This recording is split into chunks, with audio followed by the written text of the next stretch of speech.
බයිබලයේ ඇතුළු පුරාණ ග්‍රන්ථ ගණනාවක මුහම්මද් නබිතුමාගේ නම සඳහන් වී ඇති බව දැන ඔබගෙන් බොහෝ දෙනෙක් පුදුමයට පත් වෙනවා ඇති.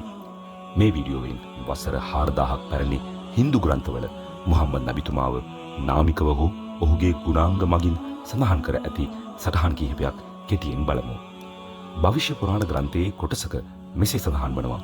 එකල් මුහම්මද් නැමැති ආධ්‍යාත්මික ගුරුවරයෙකු තම මිතුරන් සමග මලේකා අතර නැගී සිටියේය. ඒ කියන්නේ මුහම්මද් කියන නම ඉතා පැහැදිලිව මෙහිදී සඳහන් වෙනවා. ඔහු ආධ්‍යාත්මික ගුරුවරයෙකු වන බවත් සඳහන් වෙනවා. ඔහුගේ මේ ලක්ෂණ ගැන කිසිවෙකුට කිසිදු සැකයක් නැහැ. ඔහු විශ්වාස නොකරන අය පවා ඔහුට මේ ගතිගුණ ඇති බව පිළිගන්නවා. ඊට අමතරව මලේකා යන වචනේ මෙහිදී හරි අමුතු වචනයක්. ඔහු හින්දු නොව වෙනත් පිරිසකගෙන් පැමිණෙනු ඇතැයි පැවසීම ඉතා අමුතු දෙයක් ලෙස පේනවා නේද? හින්දු ජාතිකයන් එය තමන් වෙනුවෙන් ලියා තිබෙනවා නම් සාමාන්‍යයෙන් කුමක් ලියලා ඇද්ද? ඔහු අපි අතරින් පැමිණේවි කියලා ඔවුන් කියා ඇති නේද? නමුත් ඊට පටහැනිව මුහම්මද් යන නම සඳහන් කර තිබෙන අතර ඔහු වෙනත් රටකින් පැමිණෙන බවද එහිදී සඳහන් වෙනවා. විශේෂයෙන් කියනවා නම් ඔහු ඔවුන්ගෙන් කෙනෙකු නොවුණු ඇති බව කැපී පෙනෙන විස්තරයක්. ඇත්ත වශයෙන්ම හින්දු ග්‍රන්ථවල මුහම්මද් නබිතුමාණන් පිළිබඳ එකම සටහන හා සාක්ෂිය මේ පමණක් නෙවෙයි. කල්කි අවතාරයේ කතාව ඒකට හොඳ සාක්ෂියක්. මා මෙය පණ්ඩිත් විදා පරකරාෂ් උපන්දේය තුමාගේ පොතකින් කියෙව්වා. ඔහු ඉන්දියාවේ අලාහාබාද් විශ්වවිද්‍යාලයේ හින්දු විද්වතෙකු වන අතර ඔහු පැරණිතම හින්දු ධර්ම ග්‍රන්ථවල ලේඛන වලින් කල්කි අවතාරය ලෙස හඳුන්වන දෙය අවතාරවල අවසාන කෙනා හෝ පණිවිඩකරුවන්ගේ අවසාන පණිවිඩකරු විය යුතුයි යනුවෙන් පවසනවා. මේක සිත් ගන්නා සුළු දෙයක්. මක් නිසාදයක් මේ ලියවිලි මුහම්මද් නබිතුමාට පෙර පැවත එන නමුත් ඔහු පැවසුවේ ඔහුගේ පැමිණීමේ අනාවැකි මෙහි සඳහන්ව ඇති බවයි. ඔහු කිව්වේ කල්කි අවතාරය දෙවියන් වහන්සේ වෙනුවෙන් කතා කරන සියල්ලන්ගෙන් අන්තිමයා වනු ඇති බවයි. ඒ කියන්නේ ඔහු අවසාන පණිවිඩකරු වනු ඇති බවයි. ඔහු කාන්තාර භූමියක උපත ලබනු ඇත.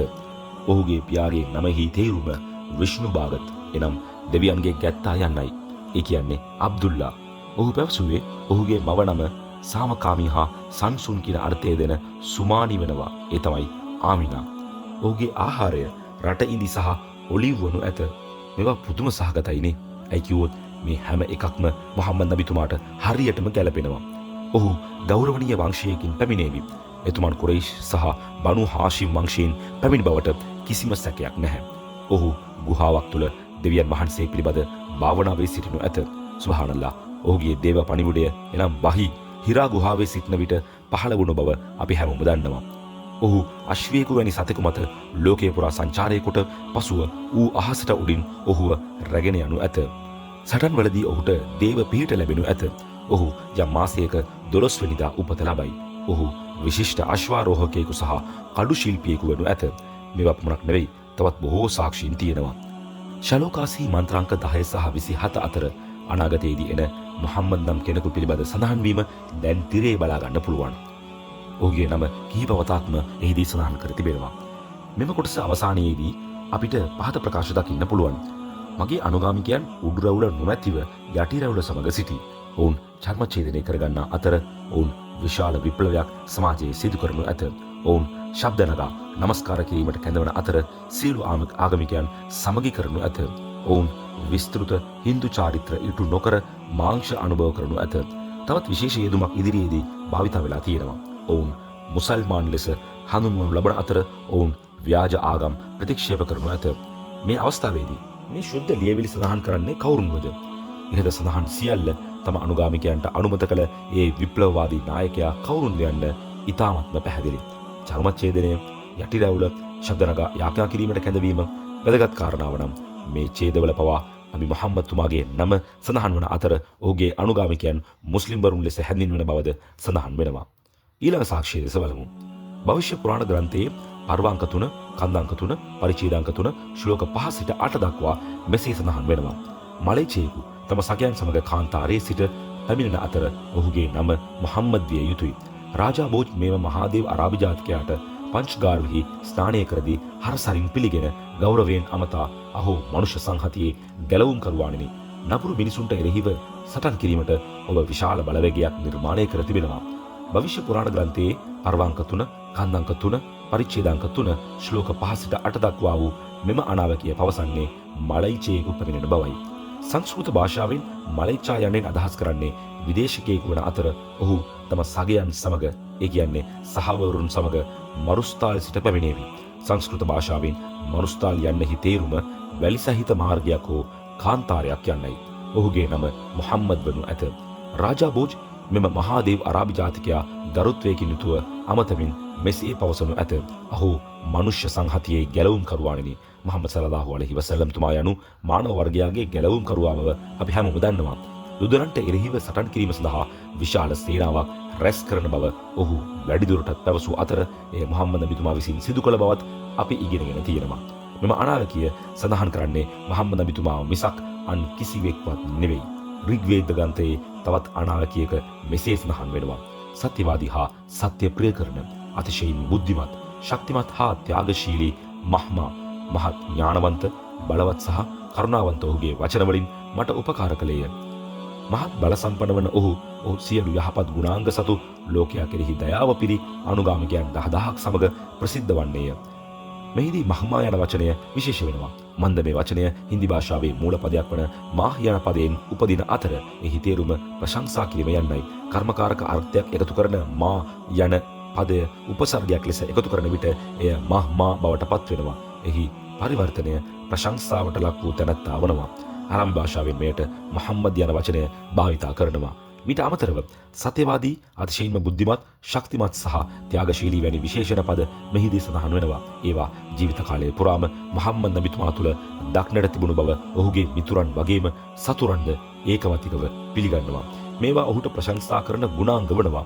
මීට අමතරව ලෝවැසියන්ට ආශිර්වාදය යන වාක්‍ය ඛණ්ඩය මුහම්මද් තුමාණන්ගේ ප්‍රසිද්ධ පදවි නාමයක් අපට මතක් කර දෙනවා. සූරා අල් අන්බියා පරිච්ඡේදයේ 107 වන වැකිය ලෝවැසියන්ට ආශිර්වාදයක් මිස අපි නුඹ නොඑවෙමු යන්න ඒ වැකියයි.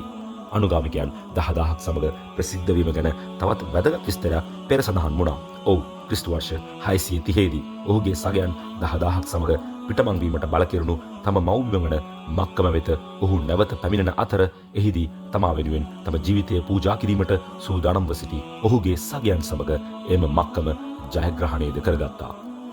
ඇත්තටම හින්දු වේද ග්‍රන්ථවල නබිතුමා ගැන සඳහන් වනවද? හින්දු ආගමේ අවතාරය එනම් පණිවිඩ කරු ලෙස හැඳින්වන කරුණක් තිබෙන අතර එය අනාගතයේ පහළ වන කෙනෙකු ගැන හඟවනවා.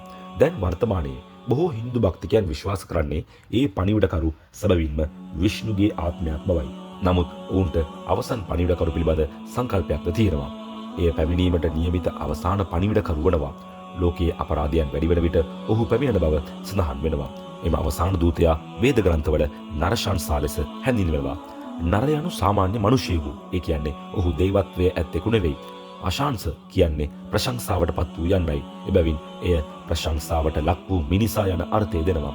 නබිතුමා ගැන පුරාණ ග්‍රන්ථවල සඳහන් වන බවට හින්දු ආගම හැදෑරූ බොහෝ මුස්ලිම් විද්වතුන්ද ප්‍රකාශ කර තිබෙනවා. ඔවුන්ගෙන් සමහරු තර්ක කළේ ඔහු අවසන් කාලචක්‍රය වන කලියුගයේ පැමිණෙන කල්කි අවතාරය බවයි.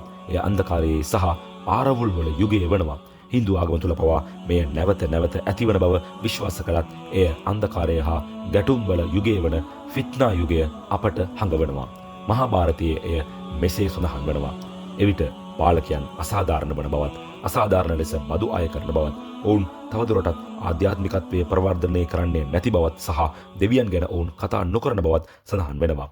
කෑදරකම සහ ජනතාව අතර වෛරය රජ කරනු ඇති බවත්, දවසින් දවස ආගම පිළිබඳ සිතුවිල්ල අඩු වී කිසිදු සාධාරණ හේතුවක් නොමැතිව මිනිමැරුම් පිළිබඳ සිතුවිලි මිනිසුන්ට ඇතිවන බවත්, රාගය හා කාමය සමාජීය වශයෙන් පිළිගත හැකි ලෙස දැකිය හැකි බවත් සඳහන් වෙනවා. මිනිසුන් මත්වලට ඇබ්බැහි වේවි. ආධ්‍යාත්මික ගුරුවරුන්ම තම සිසුන්ව අපයෝජනය කරනු ඇති. මිනිස්සු විවාහය අතහැර දමති. භූමිකම්පා සුලභ වනු ඇති. පොහොසත් අය දුප්පතුන් හට තම ආධිපත්‍යය පෙන්වාවි. මේ පෙරනිමිති අහල පුරුදු වගේ නේද? සාමවේද ග්‍රන්ථයේ අනාවැකි තවත් තිබෙනවා. පහත් දැකෙන කරුණු එහි සඳහන් වෙනවා. අහමද් තම පරමාධිපතියාගෙන් ආගමික නීති ලබා ගත්තා. මෙම ආගමික නීති ප්‍රඥාවෙන් පිරී පවතිනවා. සූර්යාගෙන් මෙන් මම ඔහුගෙන් ආලෝකය ලබා ගනිමි. අහමද් යන නම මෙහිදී ඉතා පැහැදිලිවම සඳහන් වෙනවා. එය අල්ලාහ්ගේ දූතයාණන්ගේ එක් නමක්. එසේම ඔහු තම පරමාධිපතියාගෙන් ආගමික නීති ලබාගත් බවද සඳහන් වෙනවා. ශුද්ධ ග්‍රන්ථය සහ ආගම යන්නෙන් අදහස් කරන්නේ එයයි. අහමද් යන වචනය හින්දු ශුද්ධ ලියවිලි වල පවා ඉතාමත් පැහැදිලිව සඳහන් වෙනවා. සාම වේද ග්‍රන්ථයේ ඉන්ද්‍ර නම් දෙවන පරිච්ඡේදයේ මන්ත්‍රාංක 152හිද, යජුර් වේද ග්‍රන්ථයේ 31 වන පරිච්ඡේදයේ 18 වන වැකියේද, ඍග් වේද ග්‍රන්ථයේ 8 වන පොතෙහි හිම් අංක 6හි 10 වන වැකියේද, අථර්ව වේද ග්‍රන්ථයේ 8 වන පොතෙහි හිම් අංක 5හි 16 වන වැකියේද, ඒ වගේම අථර්ව වේද ග්‍රන්ථයේ 20 වන පොතෙහි හිම් අංක 126හි 14 වන මන්ත්‍රයේද අහමද් යන නම ඉතා පැහැදිලිව සඳහන් වෙලා තිබෙනවා.